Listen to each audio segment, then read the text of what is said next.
Oluvannyuma lw'okumaliriza okunoonya akalulu mu bitundu bya Nkole olunaku lwa leero omukulembeze w'eggwanga era nga yakwatidde NRM bendera Yoweri Museveni atuuse wano mu Kabale okutandika okunoonya akalulu mu bitundu bya Kigezi.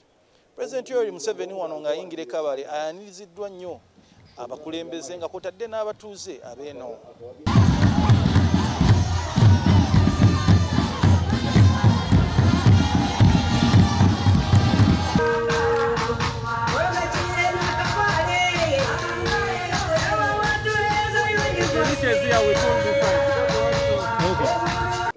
Omukulembeze w'eggwanga leero asisinkanye abakulembeze okuva mu district okuli Rubanda, Rukiga, Kabale nga kw'otadde n'Ekisolo era bano bavuddeyo ne bamusomera ensonga zaabwe ze baagala atunulemu. Konka twobire turakushaba Your Excellency ngu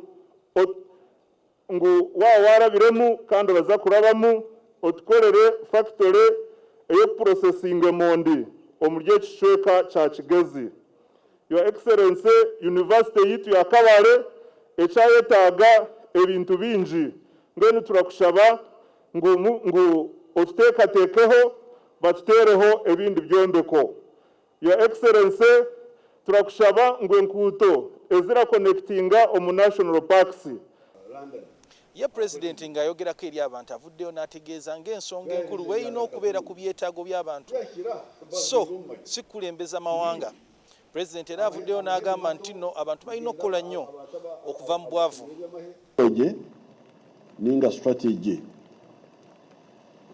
mbwenu mwana mushoborera abantu mbejute ngo ayitwaika hati NRM yashyize miganda 13 byona biri mu tabo iki ecya manifesto byona biri mu kitabo ni cyango munongo mbone kingwa ningezo no kufunza obutaye bintu kishoma ebiye kanasa nekerezia tukatugera katabakano bageta katesi kimu kafunza inkiriza yona kajikutera President Museveni akyagenda mu maaso n'okunoonya akalulu nga kw'otadde n'okukafeefeeta wano mu bitundu bya Kigezi. Era President ku bbalaza agenda kuba nga asisinkana abakulembeze ba NRM okuva mu disitulikiti ya Rukunjiri. Ku lwa STV Select ey'enjawulo, nze Suhail Mugabe.